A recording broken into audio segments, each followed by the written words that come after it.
말씀 보겠습니다. 역대상 29장 10절에서 14절까지 말씀 먼저 보겠습니다.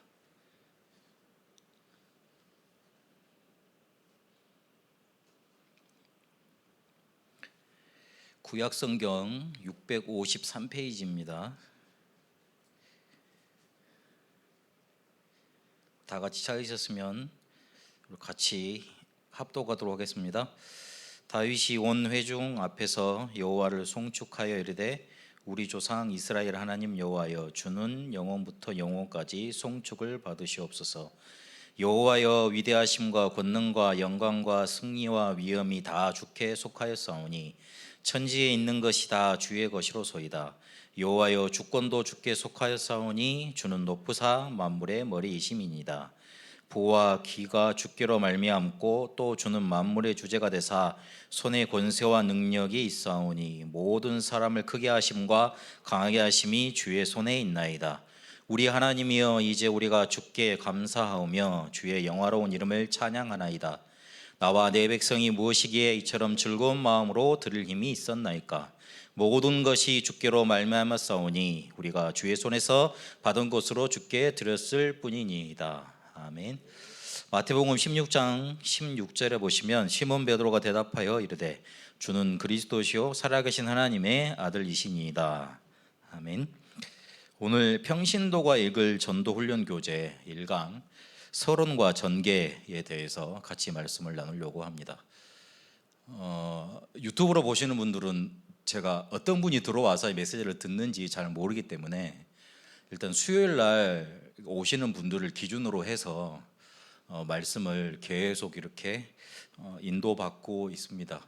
그 수요일 날 오시는 분들 이렇게 보니까 저번 주도 설문조사를 했습니다마는 지금 전도할 수 있고 사역하실 수 있는 분들이 대부분 오시는 것 같아서 오늘 이 교재를 가지고 앞으로 계속 8주간 인도 받으려고 합니다. 그 뒤에는 EBS 개인 양육 교재를 할 겁니다. 그 다음에는 기초훈련 교재, 그 다음에는 지역 복음화를 위한 다락방 전도 전략 있습니다. 그리고 그 다음에는 일어나는 것에 따라서 이렇게 외곽 전도 전략입니까? 있습니다.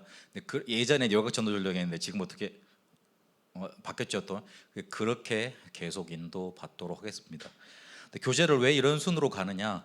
이 전도 운동이 일어나다 보면 원래 이렇게 지역 단위로 먼저 이렇게 조를 짜서 지역 다락방이 먼저 일어나게 되어 있습니다. 그러면 생명 운동이 많이 일어날 거 아닙니까? 그러면 새 가족이 나오겠죠. 그럼 새 가족이 나오면 새 가족을 살려줄 수 있는 EBS 요원들이 붙어줘야 됩니다.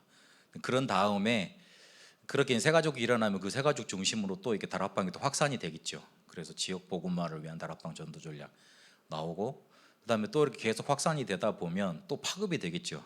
그래서 이제 팀 사역 전초 단계인 외곽 전도 전략, 그렇게 메시지가 이렇게 인도를 받게 됐습니다. 평신도가 읽은 전도 훈련 교재는 특별히 유 목사님이 초창기 때 몇 번 강의를 하시고 많이 강의를 하지 않으셨습니다. 그래서 인터넷에 여러분이 보시면 예전 92년도 93년도 아마 그 목소리, 카랑카랑한 목소리로 칠판 판서도 없이 그냥 오디오 온리 그렇게 나와 있을 겁니다. 혹시 원본을 좀 들어보시고 참고를 하시고, 야, 예전에는 저렇게 강의를 하셨구나 좀 보시면 더 좋을 것 같고요.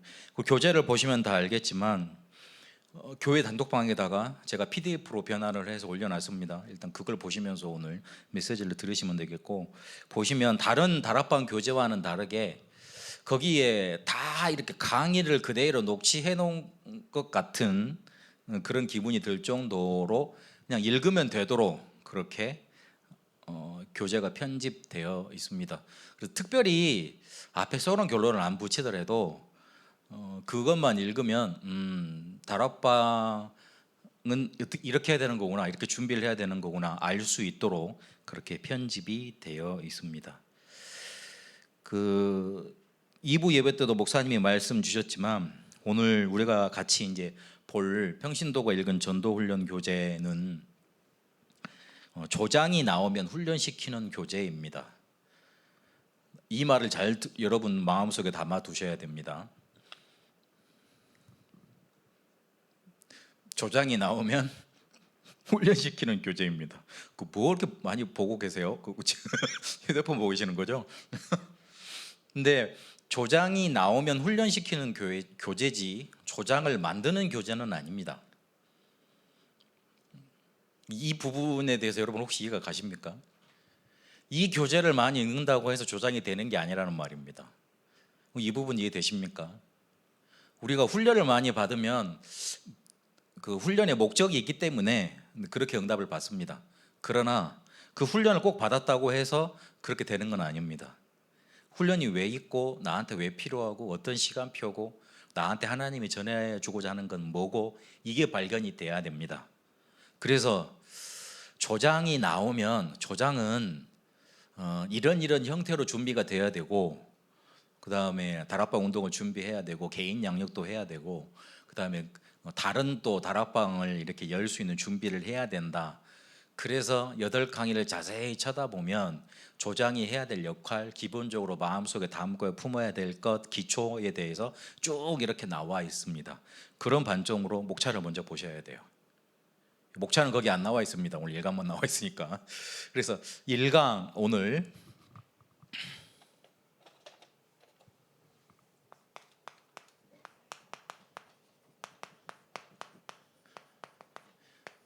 서론과 전개 이렇게 나와 있는데, 서론은 말 그대로 이렇게 전체를 이끌어 가는데 앞에 이렇게 뭘 하고자 하는가 이렇게 방향을 제시하는 말이고, 전개는 시작하다는 말인데 서론만 써셔도 되는데 이 목사님 왜 서론과 전개 해놓으신지 잘 모르겠어요. 전개는 그 군대에서 잘 쓰는 용어거든요. 어떤 이렇게 전투를 하게 되면 거기서 이렇게 병사들이 이렇게 딱 펼쳐서 전투를 시작한다, 그때 하는 쓰는 말인데 영적인 전투를 염두에 두시고 하신 말씀 같으세요. 처음에 들어갈 때 우리가 좀 질문해 봐야 될 게 있습니다. 예수 믿는데, 분명히 예수 믿는데 역사가 안 일어나고 왜 열매가 없느냐, 그 이유가 뭐냐에 대해서 확인해야 됩니다. 우리가 훈련을 많이 받는데 왜 우리에게는 그렇게 응답이 없느냐, 그리고 실제 전도운동 안 일어나느냐, 조금 생각해 보들 문제입니다. 예수님이 이 땅에 오셨는데 어떤 모습으로 오셨냐면 사람의 모습으로, 인간의 모습으로 이 땅에 오셨습니다. 이 인간의 모습으로 오신 예수를 어떻게 보느냐에 따라서 역사가 달라지고 열매가 달라집니다. 마태복음 16장 13절을 보니까 사람들이 인자를 누구라 하느냐 그랬습니다. 근데 그 물으신 지방이 어디였습니까? 가이사라 빌립보 지방이었습니다. 가이사라 빌립보 지방은 여러분이 다 설명을 들어서 아시겠지만 가이사와 빌립이라는 사람의 이름을 붙여서 그렇게 이름을 바꿔서 이렇게 정치적인 의미가 담긴 그런 도시지요. 예전에 바알에 큰 신전이 있는 그런 도시입니다. 거기서 우상숭배 크게 하는 그 도시에서 굉장히 풍요로운, 그 세상의 풍요로움을 다 가지고 있는 도시에서 정치 권력이 합해서 정치 권력의 가장 중심지인 그 도시에서 예수님이 떡하니 제자들한테 물어보시는 겁니다. 사람들이 인자, 내가 인간의 모습을 입고 이 땅에 왔는데 나를 누구라 하느냐. 사람이 뭐라 그랬습니까? 제자들이, 사람들이 엘리야라 그럽니다. 세례 요한이라고 합니다. 그리고 에레미야라고 합니다. 또는 선지자 중 하나라고 합니다. 그렇게 답변을 합니다. 거의 대부분 복음을 알고 있고 복음을 말한다고 주장합니다. 그러나 그 사람들이 말하는 복음의 포인트, 핵심에 대해서 우리가 자세히 보고 있어야 됩니다. 대부분 내 삶의 능력이 나타나고 내 삶에 뭔가 시원하게 뭐가 한 방 터져야 돼요. 엘리야. 정의를 부르짖고 정치에 관여해서 정치를 뒤집어 엎고, 그리고 세상을 정의롭게 만드는 그런 운동을 해야 되고 바른 소리를 내야 되고 교회의 틀린 부분은 바로 잡아야 돼요. 세례 요한.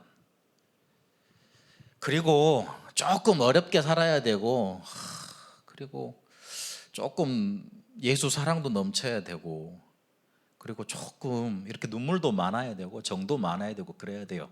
에레미야. 아니면 설교 가면 설교 시간에 너무 재밌고 웃기고 시원하고 막 그래야 돼요. 세상 어디 강의를 듣는 것보다 괜찮아야 돼요. 선지자. 혹시나 우리가 말씀을 듣고 있는 우리가 이렇게 예수님을 보고 있지는 않는가 봐야 됩니다. 그런데 대부분 내게 기도응답이 없다, 내가 다락방을 수십 년 했는데도 기도응답이 없다, 내가 훈련을 많이 받는데도 기도응답하고 멀어져 있다. 어디에 문제가 있느냐? 내가 훈련이 잘못돼서가 아니고, 내가 정말로 뭔가 인격이 잘못돼서가 아니고, 내가 지식이 잘못돼서 된 게 아니고요. 어디에 문제가 있느냐? 예수님을 어떻게 바라보고 있는가에 따라서 달라집니다. 그거는 우리하고 하나님밖에 몰라요. 옆에 또 하나 알 수 있는 존재 있죠. 사단이 알죠. 왜 내가 그렇게 흑암별박 기도를 하는데 흑암이 안 꺾이느냐? 왜 내가 그렇게 열심히 기도하는데, 집중한다고 하는데 내 삶 하나도 안 변하는 것 같느냐? 물론 하나님의 계획이 있습니다. 그거하고는 다른 말입니다. 근본적으로 내가 예수님을 어떻게 바라보고 있는가? 인간의 몸을 입고 이 땅에 오신 예수, 나하고 과연 어떤 관계인가? 거기에 대해서 먼저 답을 내야 돼요. 대부분 복음을 틀리게 알고 있습니다. 근데 그걸 복음이라고 주장을 합니다. 그래서 문제인 거예요. 제가 20 몇 년 전에 저 통합 측에 있는 신학교 다닐 때 최일동 목사님 오셔서 설교를 하시더라고요. 그분 완전 배우입니다. 배우. 말을 어마어마하게 잘하십니다. 수녀하고 결혼하셨잖아요. 모르세요 여러분? 청량리에 바퍼 해주시는 그 목사님. 그 자기가 어떻게 지금 시작을 해서 20년 전이 25년 전이니까 어떻게 해서 이렇게 막 그 사역을 진행해 왔는지, 어떻게 연애를 해서 결혼을 했는지 1시간 동안 말하는데 저도 이렇게 슥 마음이 끌려가더라고요. 너무 말을 잘해요. 잘생기셨잖아요 또. 이야, 근데 마지막에 제가 딱 결론 내리고 나오면서 저 양반 예수 그렇게 강조하지 않네. 예수님이 하셨던 사역은 강조하시는데 제 어린 마음에 20살짜리가 뭘 알겠어요. 큰 일을 하시는 분. 그런데 그 채플에서 예배 드리면서 그분이 말씀하시는 설교를 듣고 감동되고 울고 막 마음에 그렇게 나도 저렇게 살아야 되겠다 생각은 드는데, 미안하지만 나오면서 내 마음속에 저분은 그렇구나, 예수 강조하지 않으시는구나, 그 마음이 들었다니까요. 명성교회 목사님도 이거 유튜브에 남을 건데 이렇게 말하면 되나 모르겠네. M교회 목사님도, 아까 그 바퍼 목사님은 제가 잘 모릅니다. 네. M교회 목사님도 그분요 새벽 기도로 이렇게 한 10만 넘는 교회 만드셨던 분이잖아요. 서울에 이제 충영교회입니까? 저기 큰 교회 말고 통합 측에서는 그 교회가 제일 컸는데 소망교회도 컸고 그 다음에 큰 교회를 이루신 분이에요. 대단하십니다. 본인이 분명 어떻게 신학 공부를 했는지 말씀하셨어요.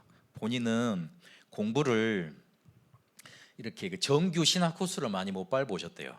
그래서 책을 많이 보셨대요. 그래서 책을 지금도 많이 보신다면서, 그리고 기도 많이 하신다면서, 굉장히 말씀에 은혜가 많으시고 그러셔요. 예수 이야기도 많이 하셔요. 그러나 가장 우리 전도운동을 핍박하는데 알게 모르게 뒤에서 많이 이렇게 후원을 하셨던 분입니다. 그렇죠. 참 씁쓸하더라고요. 근데 그분 이렇게 뒤에 그 뭐라 그럽니까, 이렇게 많은 법을 이렇게 잘 지켜가시면서 이렇게 뒤에 일을 하시는데, 하여튼 마음에 많이 그랬습니다. 그분도 하여튼 좀 그렇더라고요. 직접적으로 말하면 그러니까요.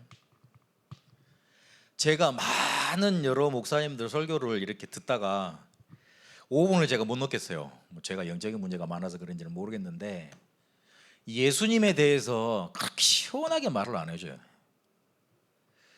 그 제 머리가 어떻게 되는지 모르겠는데 예수님이 누구고 과연 무슨 문제 때문에 나한테 필요하고 그 예수님이 나한테 무슨 일을 하셨고 정확하게 말씀을 안 해주세요. 설교 잘하는 분들은 많아요. 대단한 일을 하는 분들은 많아요. 그런 분들은 많은데 예수님이 도대체 누구신지에 대해서는 말해주지 않더라고요. 그래서 오늘 베드로가 그럽니다. 주는 그리스도시요 살아계신 하나님의 아들이십니다. 그렇게 말을 합니다. 그리스도가 무슨 말입니까? 우리 인생 근본 문제 완전히 해결하신 분이라는 뜻입니다. 그리스도는 혹시 여러분 크라이스트라고 영어 사전 혹시 찾아보셨습니까? 기름 부음 받은 자인데 선지자, 제사장, 왕을 뜻한다. 그렇게 딱 표현되어 있습니다. 아니, 찾아보시라니까요. 있습니다. 불신자도 아는 그리스도, 사단의 권세를 깨뜨리신 왕, 우리가 죄 문제로 재앙받을 수밖에 없기 때문에 그 죄 문제 해결하신 그 재앙을 꺾으신 제사장, 하나님 아는 지식이 없어서 우리는 멸망할 수밖에 없기 때문에 하나님 만나는 길과 지식을 여신 선지자, 이거를 이스라엘 백성이 애타게 기다렸던 거예요. 예수님이 죽은 자도 살리시고 병자도 치유하게 만드시고 눈먼 자도 보게 만드시고 사람들에게 광야에서 먹었던 만나와 같은 그 오병이어의 기적도 일으키시고 낮은 자를 찾아가시고 그 모습만 베드로가 본 줄 알았는데 아니에요. 성경에 그렇게 오시리라고 하신 분이 내 앞에 계신 바로 예수님입니다. 딱 고백을 한 거예요. 사람 대 사람으로 있는데 그걸 어떻게 고백하겠어요? 그래서 예수님이 베드로 보고 뭐라 그럽니까? 바 요나 시몬아 네가 복이 있도다. 이를 내게 알게 하니는 네가 아니라 혈육이 아니라 하늘에 계신 아버지시로다. 그러면서 뭐라 그럽니까? 내가 이 반석 위에 내 교회를 세우겠다 그럽니다. 내 교회를 내가 직접 세우겠다는 말입니다. 우리가 예수님을 정말로 바로 그리스도로 고백하면, 정말 예수를 그리스도라고 왕, 선지자, 제사장이라고 내 문제가 사단 문제요, 죄의 문제요, 하나님 원한 문제라고 정말로 고백하고 그리스도를 붙잡으면 전도는 되어지게 되어 있습니다. 내 문제가 단순히 내가 잘못했어, 내 의지가 부족해, 내가 조금 잘못 배웠어, 내 가정이 조금 이상해요, 내가 남편을 잘못 낳고 아내를 잘못 만났어요, 내 자녀가 문제예요, 그 문제가 아니라 이 문제가 정말로 맞다고 고백이 되어지면 하나님은 내 고백 위에 내 신앙 고백을 받으시고 그 신앙 고백을 붙잡고 교회를 세우시는 거예요. 그리고 음부의 권세가 이기지 못한다 그랬습니다. 또 천국 열쇠를 내게 주노니 네가 땅에서 풀면 하늘에서도 풀리고 매면 매겠다 그랬습니다. 주도권을 나한테 주신 거예요.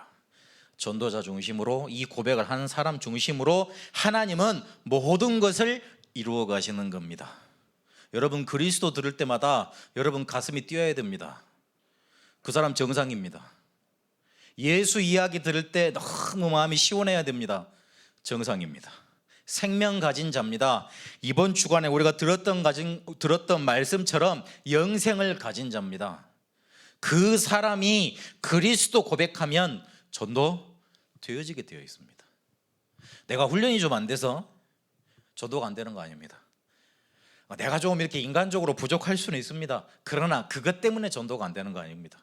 하나님은 가장 낮은 자리에 있는 사람도 들어 쓰십니다. 여러분, 유 목사님 간증 못 들으셨습니까? 유 목사님 다락방 처음 월요일부터 토요일까지 따라다녔던 그 권사님, 글자 모르시는 권사님, 실제로 옛날에는 글자 모르시는 분들 많았었잖아요.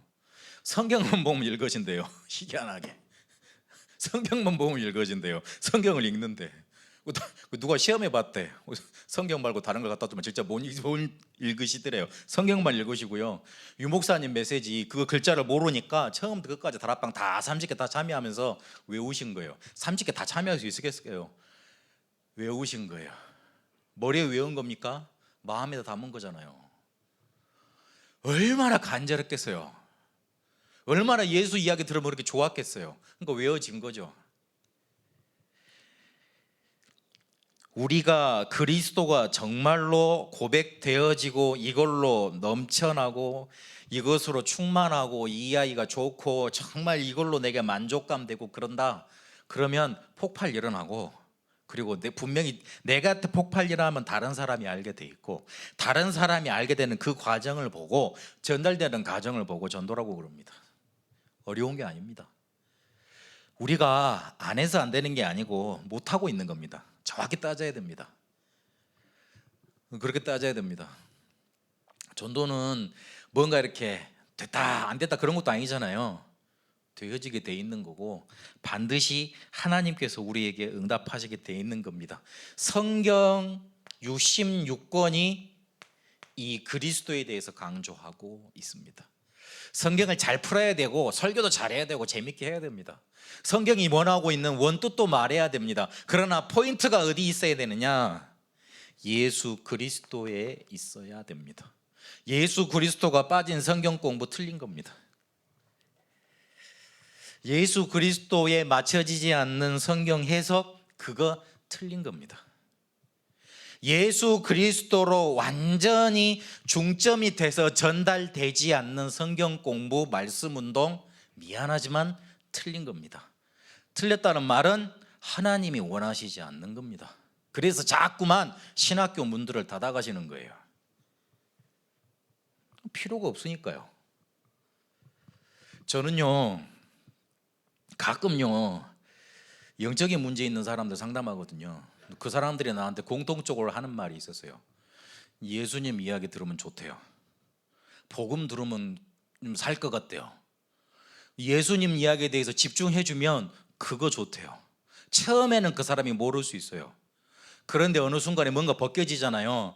예수 이야기 안 해주면 안 되는 매니아들로 바뀌어요.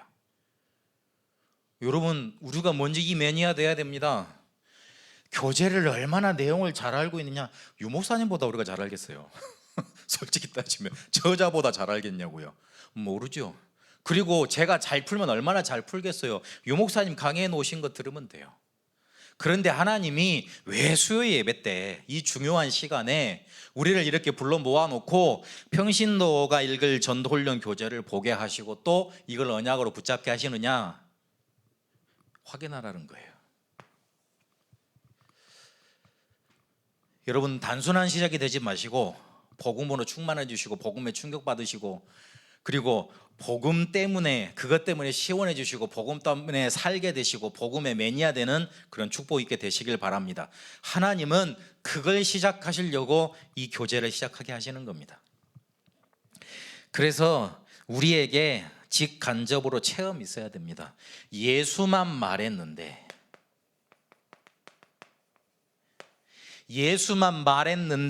그 사람이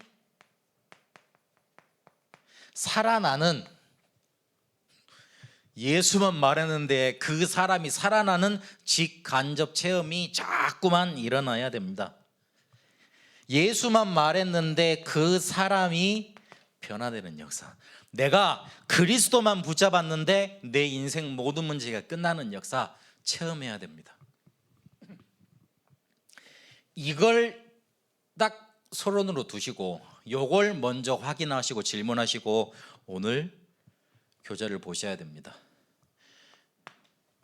전도 훈련 중에 제일 중요한 게 기초 훈련입니다. 그래서 그 기초 중에 가장 기초가 뭐냐? 전도인의 오늘 생활 환경이라고 그랬는데 10가지로 나와 있어요. 자세히 보시면 신앙의 발판 10가지입니다. 이게 우리의 생활 환경이 될 정도로 우리 속에 침투에 들어와 있어야 됩니다. 이 신앙의 발판 10가지는 유 목사님이 메시지를 전달하실 때 뭐라 그랬냐면, 나는 제자가 나오면 가장 먼저 이것부터 알린다 그러시더라고요. 왜냐하면 제자는 어떤 문제 와도 흔들리지 않아야 될 거 아닙니까? 그런데 내가 흔들리지 아니하려면 뭔가 기댈 곳이 있고 내가 디딜 뭔가가 있어야 될 거 아닙니까? 근데 그 디뎌야 될 게 뭐냐? 그 디뎌야 될 게 뭐냐? 성경이라는 거예요. 하나님의 말씀이라는 거예요. 여러분, 문제 터지면 어디 찾아가고 누굴 의지하고 그 다음에 어디 가서 방법을 구해야 됩니까? 성경에서 구해야 되죠. 하나님 말씀이잖아요. 성경 단순히 그냥 책이 아니라요, 살아있는 하나님의 말씀이에요. 우리는 점을 치지 않습니다. 왜냐하면 살아있는 하나님의 말씀을 받고 그것 기준 삼아서 신앙생활을 하니까. 우리가 가진 성경책이 지금도 역사하는 게 아니라면 우리가 다른 일을 많이 해야 돼요. 근데 우리는 예배 드리고 끝나잖아요. 예배 때 가장 중요한 게 뭡니까? 설교잖아요. 말씀 들으면 끝나야 되는 거예요. 왜냐하면 말씀은 살아있는 성경, 살아있는 하나님의 말씀을 이 시간표에 따라서 우리가 누릴 시간표에 따라서 해석해서 던져주시는 거니까. 이 성경을 10단어로 요약해 놓은 게 신앙의 발판 10가지입니다.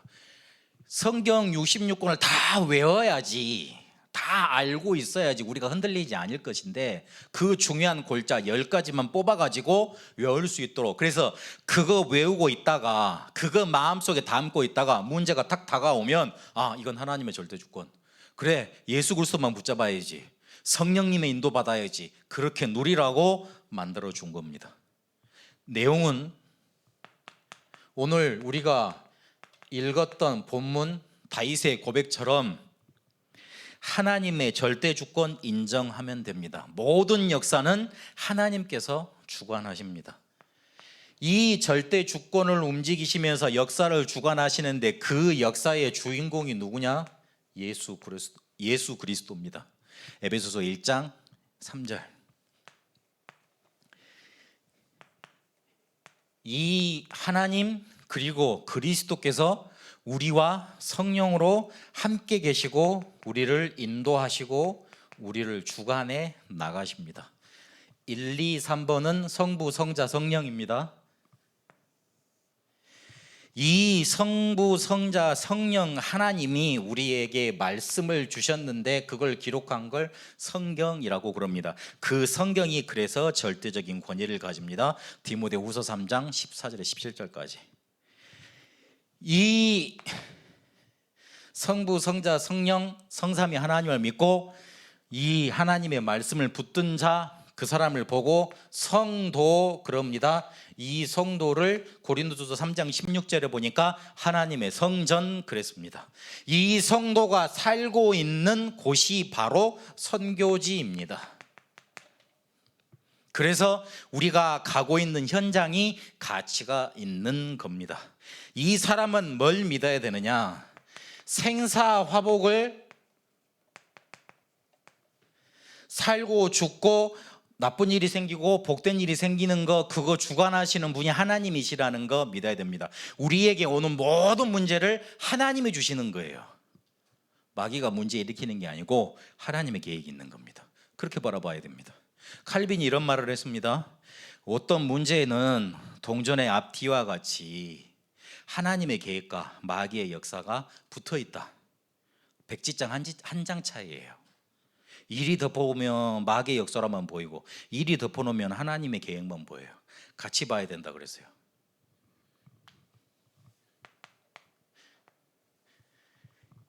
그래서 인간은 반드시 죽게 되어 있습니다. 그런데 그 죽음 뒤에는 뭐가, 히브리서 9장 27절에 보니까 뭐가 있다고 그랬습니까? 심판이 따라온다고 그랬습니다. 근데 그 심판이 무서운 이유는 내세가 있기 때문에 그렇습니다. 내세는 천국과 지옥 있습니다. 이거를 전도자에게 이 사실을 알리라고 축복하신 겁니다. 그래서 전도자에게는 상급 있다고 그랬습니다. 이게 우리의 신앙의 발판 되면 됩니다. 그래서 이 신앙의 발판 삼아서 우리의 생활을 완전히 이 속에다 집어넣는 거예요. 우리에게 다가오는 모든 문제를 이 속에서 바라보는 겁니다. 목사님이 자주 가치관 말씀하시죠. 이걸로 바라보는 거예요.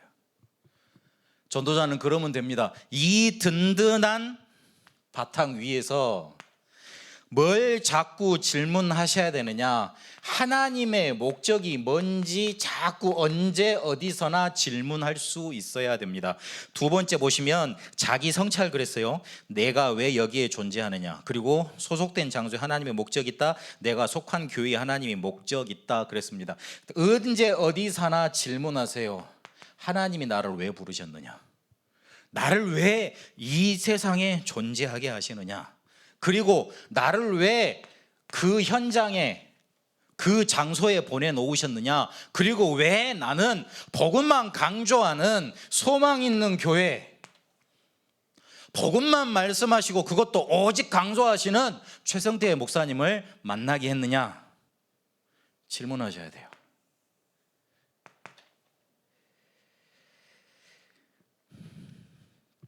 목사님 중에 저도 목사입니다만은 이러면 이것도 남아서 이것도 그런 시비거리가 될 건데 어쨌든 뭐 이런 말 자주 하지 말라 그랬는데 목사님이 하여튼 우리 목사님 만난 걸 여러분 감사하시죠? 아멘.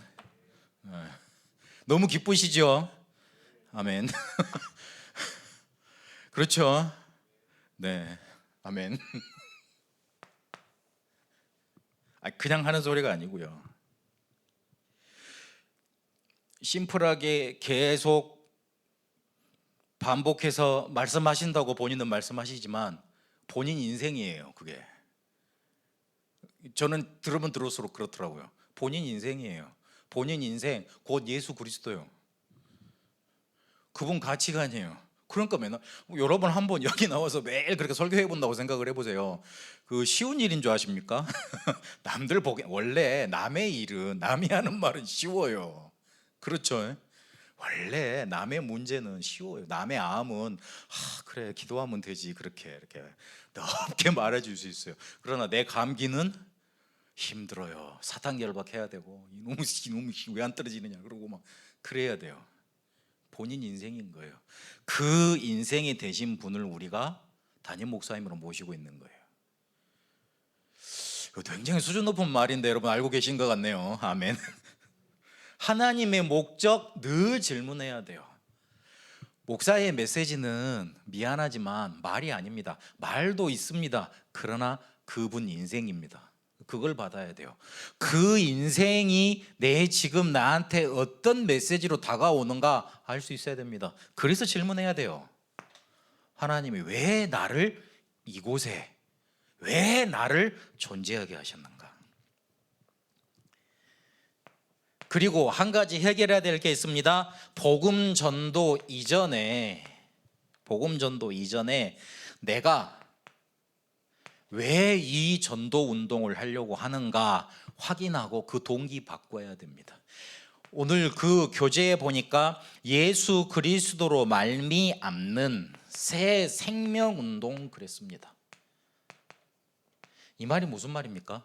예수가 너무 좋으니까 나도 어느 순간에 사람 문제 오면 해결해 주다가 상담해 주다가 복음 전하고 있어요. 나도 모르는 순간에 내가 뭔가 팔려고 하다가 구원의 길을 하고 있어요. 내가 어느 순간에 뭐 사러 갔는데 심심해서 놀러 갔는데 내 주머니에 전도지 있어요. 그래서 전달해 주고 있어요. 내 안에 예수 그리스도로 말미암아 풍족하게 생명이 누려지니 그 새 생명 운동이 내 주변에 일어나고 있어요. 쉽게 말해서 예수 좋으니 예수 전하고 있어요. 그게 우리의 동기요. 다른 게 없어요. 목사님한테 인정받으려고, 그 다음에 조금 다른 사람보다 내가 더 이렇게 훈련을 많이 받았다, 그거 이렇게 평가받으려고? 아닙니다. 내 안에 구원 주셨으니, 나 같은 거 복음 알게 하셨으니, 예수 그리스도 나에게도 찾아오셨으니 저 사람에게도 필요하다고 보여지는 거예요.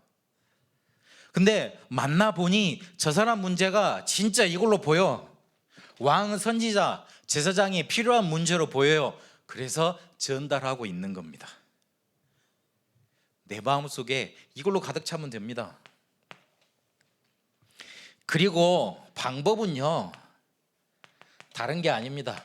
사도행전 13장 48절, 구원 주시기로, 영생 주시기로 작정된 자를 계속 찾아 나가는 겁니다. 그래서 전도 대상자도 적고 계속 기도하라는 얘기입니다. 그러면 뒤도 생각하고 있어야 돼요. 어떻게 뒤에 이 사람들을 관리해 줄 수 있을 것인지. 목회자만 일어나서는 안 됩니다. 평신도 사역자가 많이 일어나서 그 주변 가까이에서 전달해 줄 수 있어야 됩니다. 만약에 우리 주변에 영적인 문제 있는 사람이 하나 발견돼서 교회로 왔다. 저는 매일 가줄 수 없어요. 가장 그 지역에 가까운 사역자들이 돌아가면서 붙어주면 돼요. 그러기 위해서 평신도가 지역에 있고 삶을 살고 있고 그러는 겁니다. 충분히 어디 가서 전도 많이 하려고 어디 가서 많이 안 해도 됩니다. 선교하려고 많이 안 나가도 됩니다. 이미 우리나라에 237 나라 사람들 와 있습니다. 저 다원 주변에 가보면 한국 사람만은 별로 잘 안 들려요. 생긴 건 다 우리 한국 사람인데 요즘은 또 마스크만 쓰고 다니니까 밑에까지 봐야지 알겠는데 마스크만 쓰고 다니니까 다 한국 사람 같아. 근데 가서 듣다 보면 다 러시아 말이에요. 이미 다 와 있습니다. 안 나가도 됩니다. 우리가 평신도로서 이 우리에게 주신 복음을 증거할 수 있는 사역자들로 조금만 준비되면 됩니다. 네, 그 방법도 간단해요. 우리 주변에서 작정된 자가 있다니까요. 그거 찾기 위해서 그래서 조금만 기도하면 되는 거예요. 그래서 기도가 필요해요. 솔직히 우리 기도응답 안 해도 하나님이 우리 기도응답하십니다. 뭔 말인가 싶겠지만 여러분 부모분들이 많이 계시니까 자녀 키울 때 그 갓난아기가 밥 달라고 그래서 이렇게 보채서 밥 주는 경우가 있습니까? 아니죠. 요즘 엄마들은 보니까 시간 딱 정해놓고 배가 안 고파도 먹어! 그래가지고 이렇게 확 내밀고 그러던데, 그리고 할머니들은 안 그래도 된다고 이렇게 배고플 때 밥 줘도 된다고 그러잖아요. 아이들이 뭐가 필요한가에 따라서 다 준비해 놓습니다. 그리고 지가 말 안 해도 다 이렇게 알아 챙겨줍니다. 공부 못할까봐 학원까지 자기가 이제 부모들이 다 알아봐서 결제해주고 가라고 협박합니다. 그렇잖아요. 하나님이 우리가 뭐가 필요한지 모르시겠냐고요. 다 알죠. 근데 우리가 기도하는 진짜 이유는 뭡니까?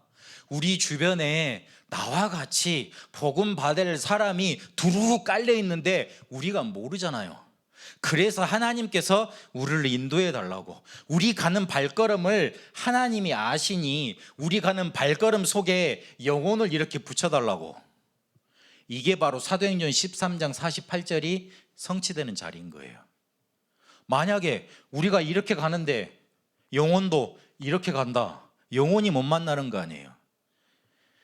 요 일이 일어나게 해달라고 기도하는 겁니다. 요 문제부터 해결하고 가야 됩니다. 이러면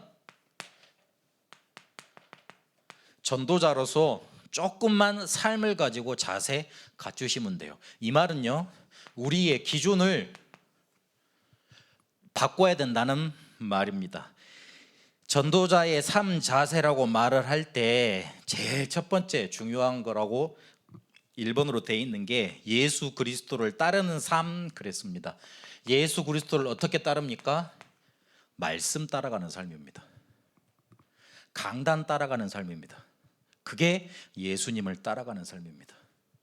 예수님 따르는 삶 그래가지고 예수님이 하신 행동을 따라가려고 많은 사람들이 이야기를 하던데 처음 서론으로 돌아가서 잘못 보고 있는 거예요. 예수님 따라가신 행동 따라 했으려면 집 다 버리고 나와서 광야에 살면서 기적도 행하고 그렇게 기도도 하고 그래야죠. 예수님이 해당했던 삶, 불쌍한 사람들 돕고 뭐 해주고 이렇게 했던 거, 그걸 말씀하시는 것 같은데 그게 아닙니다.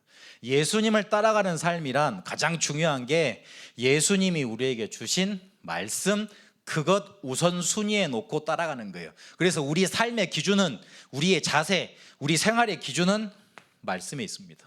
말씀 놓치지 마세요. 그리고 중요한 건 버리는 자의 삶입니다.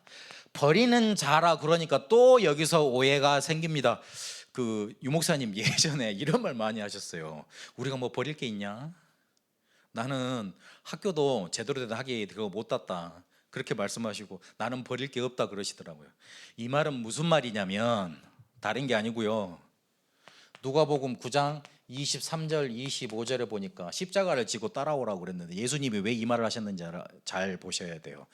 그냥 아무 생각 없이 맹목적으로 따르니까 니들 알고 따라오니? 과연 내가 누군지 알고 따라오니? 내가 니들을 문제 해결해주고 니들 밥 먹여주는 그런 사람이니? 그래서 따라오는 거냐 혹시? 내가 병자 치유해주고 문제 해결해주니까 그거 해결해 보려고 혹시나 예수님이 막 이렇게 막 인기가 높아가니까 한 자리 차지해 보려고 따라오니? 그거 아니잖냐. 나는 죽으러 가지 않냐. 너희 십자가를 지고 따라와라. 쉽게 말해서 가치 재인식이에요. 내가 무엇에 정말 소중한 것을 두고 있느냐, 그 마음을 바꾸라는 거예요. 버리는 자라는 거. 옛날에 소중하게 생각했던 거 그거 버리고 복음이 귀중하다는 거 그거 붙잡고 따라오라는 말입니다. 또 섬기는 종의 모습 그랬습니다. 이 말은 문제가 있으면 참고 도와줘야 된다, 그 말을 하고 있는 게 아닙니다. 고린도전서 4장 1절에 2절까지 보니까 우리가 하나님의 종으로 너희한테 인정을 받았다, 그렇게 바울이 고백을 하죠. 사람에게 영향력을 끼칠 수 있는 그런 삶을 말합니다.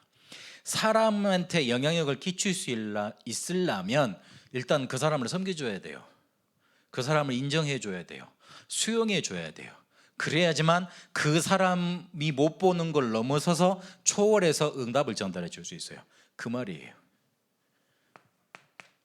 그러니까 잘 보살피라는 말만 있는 게 아닙니다. 그리고 파송된 자의 삶 그랬습니다. 이 말은요, 우리가 보내심을 받았다 이 말이기도 하지만 중요한 포인트는 어디에 있느냐, 내가 가는 그곳에 예수 그리스도께서 직접 가시는 거예요. 내가 가는 현장이, 내가 가는 다락방 현장이 그리스도께서 임재하시는 자리예요. 성령께서 역사하시는 자리예요. 그 생각을 딱 내 마음속에 가지고 있으라고요. 다섯 번째로 십자가 지는 자 그랬습니다. 고통 따라옵니다. 문제 따라옵니다. 아무 상관없어야 됩니다. 내가 조금 뭔가 문제가 있다 그래서 아이 다락방 다음에 밀지 다음에 또 안 가지, 그러지 말란 말이에요. 내가 조금 어렵다 그래서 혹시 강단에서 나를 좀 치는 메시지가 많이 들어온다, 요즘 목사님 그런 말씀 하시니까 그 메시지 든다 그래서 기분 나빠서 삐져가지고 예배 안 나온다, 그거 하지 말란 말이에요. 십자가 지는 삶, 너무 수준 높게 말씀을 드렸는데 이해하실란가 모르겠네요. 십자가 지는 삶, 우리에게 그거 다 지고, 쉽게 말해서 요 쉬운 말을 해보면 계산기 두들겨 보고 정말 네 인생에 도움될 것 같으면 네 거 다 버리고 나를 따라와, 말씀만 붙잡아, 이 말이에요. 그러면 전도자의 삶을 지속해서 갈 수 있습니다. 이래야지만 지속할 수 있습니다. 그러면 우리가 하는 전도 전략 있는데 그 기본 원리가 뭐겠습니까? 이것까지만 우리가 다섯 개로 기초를 딱 우리 마음속에 담고 있어야 됩니다. 신앙생활이라는 집을 잘 짓습니다. 성령의 인도 역사 따라 우리의 신앙생활이라는 건물을 잘 짓고 있습니다. 그런데 우리가 신앙생활을 쌓아가려면 눈에 보이지 않게 우리 속에 언약이 들어와 있어야 됩니다. 그러나 더 중요한 건 우리 안에 생명, 그게 보이지 않는 기초로 꽉 박혀 있어야 됩니다. 쉽게 말해서 우리가 정말 영접이 되어 있다면 전도 전략은 수없이 나타나게 되어 있습니다. 영접됐다는 말은 무슨 말입니까? 성령께서 내주하신다는 말이잖아요. 성령께서 내주하신다는 말은 구원받았다는 뜻이죠. 구원받았다는 말은 저주 재앙에서 해방받았다는 말 아닙니까? 그렇죠? 그리고 로마서 8장 2절에 죄와 사망의 법에서 해방받았다는 뜻입니다. 그러면 운명에서 해방받았습니다. 모든 문제에서 해결받았다는 뜻입니다. 끝났다는 소리입니다. 끝난 거예요. 그 증거로 기도 응답 오게 되어 있습니다. 이 사람이 조금만 언약 따라가면서 헌신하면 하나님이 지혜도 주시고 능력도 허락하십니다. 그런데 중요한 건 우리가 정말로 이 예수 생명을 붙잡고 있고 정말로 영접의 축복을 알고 있느냐, 그게 중요한 거예요. 요게 기초가 되어져서 모든 건물이 올라가는 겁니다. 신앙생활이라는 건물이 올라가요. 눈에 보이지 않는 이 부분이 중요합니다. 그래서 이 부분에 초점 두셔야 돼요. 어떻게 전도를 잘 할까? 그거는 그 다음 따라오는 겁니다. 우리 속에 생명의 역사만 계속 일어나면 하나님은 사람을 이렇게 붙이시게 돼 있고 그리고 자꾸만 지혜 능력 주셔서 하나의 걸작품을 만들어 가십니다. 그게 바로 우리를 하나님이 이끄시는 언약의 여정입니다. 그렇다면 결론으로 우리가 하고자 하는 전도운동은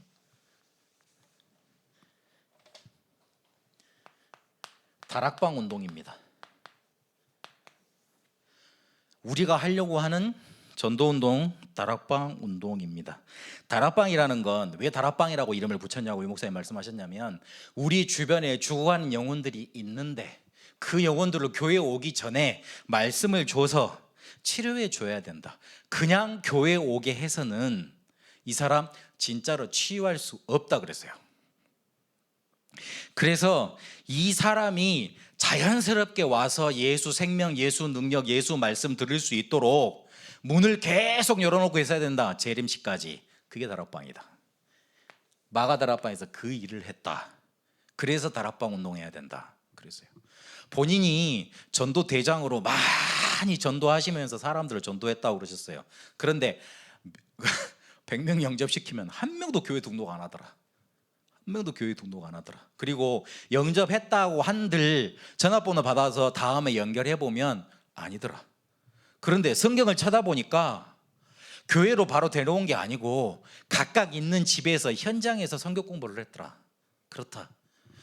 가서 내가 있는 곳에서 강의해야 된다. 말씀 강의하고 말씀 나눠야 된다. 그래서 그 사람한테 충분히 이 사실이 내가 정말로 예수 믿을 가치가 있는가, 정말 예수 믿어야 되는 것인가, 그거 확인돼야 된다. 그렇게 영접된 영혼들이 교회로 와야 되는 것이다. 그게 바로 우리가 하고자 하는 다락방이다. 그렇게 말씀하셨어요. 맞습니다. 이러려면, 이 다락방이 되어지려면 우리의 눈이 바뀌어야 돼요. 이 사람들을 살려서 치유해주고, 그리고 내가 그 사람들을 기다릴 수 있도록 내 집에서, 내가 있는 현장에서 다락방을 계속 열어놓으려면 뭐가 바뀌어야 되느냐? 우리의 눈이 바뀌어야 돼요. 이 눈이 달라지고 바뀌어야 되는데, 특히 사람 보는 눈이 바뀌어야 됩니다. 그래서 1강 제일 마지막에 보면 4가지 사람을 구분해라 그렇게 나와 있습니다. 뭡니까? 아직 복음 받지 않은 사람, 복음을 받았으나 못 누리는 사람, 그리고 충성된 사람, 그리고 사명자, 그렇게 되어 있습니다. 항상 사람을 만날 때 저 사람은 복음 받아야 될 사람이야. 저 사람은 복음 많은 것 같은데 못 누리고 있구만. 그리고 저 사람은 좀 일할 수 있겠다. 저 사람은 정말 하나님이 예배에 놓으셨구나. 요거 계속 바라봐야 된다고요. 그러려면 요 눈으로 계속 지속되려면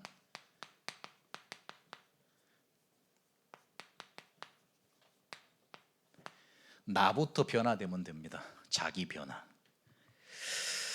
이 말을 혹시나 또 내가 변해야 된다, 그렇게 해석하면 또 곤란합니다. 뭐라고 표현을 하셨냐? 나의 내부에서 폭발이 일어나면 반드시 그 폭발은 다른 사람에게 전달되게 되어 있다 그러셨어요. 내가 안에서 너무 좋은데 그거 안 말할 사람 없죠. 요즘은 약만 좋은 거 나와도 코로나 어떻게 해결된다 이렇게 그거 방법만 사람들이 알아로 다 알아서 전파합니다. 이게 뭐가 잘못됐다더라, 뭐가 이거 좋다더라 다 전파합니다. 예수 너무 좋잖아요. 아멘. 그리스도 너무 좋잖아요. 아멘. 일단 아멘. 복음 너무 좋잖아요. 아멘. 잘 생각해 보세요. 그냥 우스갯소리가 아니라 우리가 복음을 몰라서 한번 끝까지 바닥을 쳤다고 한번 생각을 해보세요. 어떻겠어요? 우리의 문제가 뭔지도 모른 채 그렇게 헤매고 살아간다는 생각을 해보세요. 그리 살아도 괜찮은데, 그러다가 죽기 1초 전에 전도자 만나서 복음 받고 구원 받아도 괜찮은데, 하나님은 전도자 목사님을 보내셔서 우리에게 정확한 복음, 2000년 만에 회복된 복음, 정말 성경적인 전도운동 속에 거기에다가 나를 딱 꽂아 놓으셨어요. 얼마나 기쁜 일이에요. 그 강단에서 혹시나 좀 다른 거 이렇게 슬쩍 말할 거 싶으시기도 할 건데, 매일 매주 매번 복음에 대해서 강조하세요. 자기 인생을 걸고 본인 배경을 놓고 본인 목회를 놓고 계속 그렇게 강조해 주세요. 얼마나 기쁘고 감사한 일이에요. 그걸로 여러분 속에 폭발 일어나야 됩니다. 그걸로 여러분 속에 감격, 감사, 충만 일어나야 됩니다. 제가 어느 순간에 이걸로 너무 감사가 됐는데, 강단에 누가 서더라도, 어떤 목사님이 서더라도, 혹시나 제 후배가 서더라도 정말 하나님이 제게 은혜를 주시더라고요. 내 안이 충만하니까, 내 안에 만족하니까, 내 안에 예수 그리스도로 넘쳐나니까 그러면 됩니다. 그러려면 어떻게 해야 되느냐? 오늘 이번 주에 우리 받았던 강단 메시지 제목 딱 보세요. 영생을 가진 자의 누림. 영생을 가진 자의 누림. 결론에 뭐라 그랬습니까? 영생을 가진 자의 집중. 그거면 폭발 일어납니다. 그러면 우리의 눈 바뀝니다.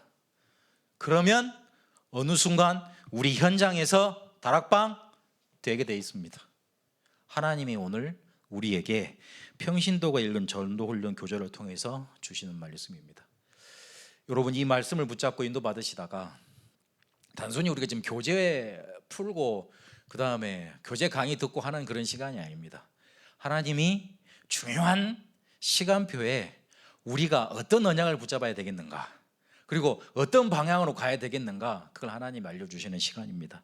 그래서 말씀 붙잡고 인도 받으시고 2022년도에 새롭게 시작되는 캠프와 함께 여러분 이렇게 생명운동으로 이렇게 인도 받으시는 그런 결단 있게 되시길 바랍니다. 기도하겠습니다. 살아계신 하나님, 복음 때문에 생명을 건 목사님을 만나게 하시고, 또한 복음만 강조하는 복음운동하는 교회에 있게 하시고, 또 그 복음 속에 우리가 들어와서 이 복음으로 모든 것 끝나게 하시고 이것을 나의 모든 것으로 붙잡게 하시고 깨닫게 하시니 감사합니다. 내 안에서부터 이 감격과 감사로 넘쳐나게 하옵소서. 그래서 내 주변을 살릴 수밖에 없도록 다락방 문 열어 주옵소서. 전도자로 우리의 신앙 발판을 든든히 하고 하나님의 목적 따라 우리의 기준 자세 바꾸며 하나님이 이끄시는 여정 가게 하옵소서. 살아계신 우리 주 예수 그리스도 이름으로 기도합니다. 아멘.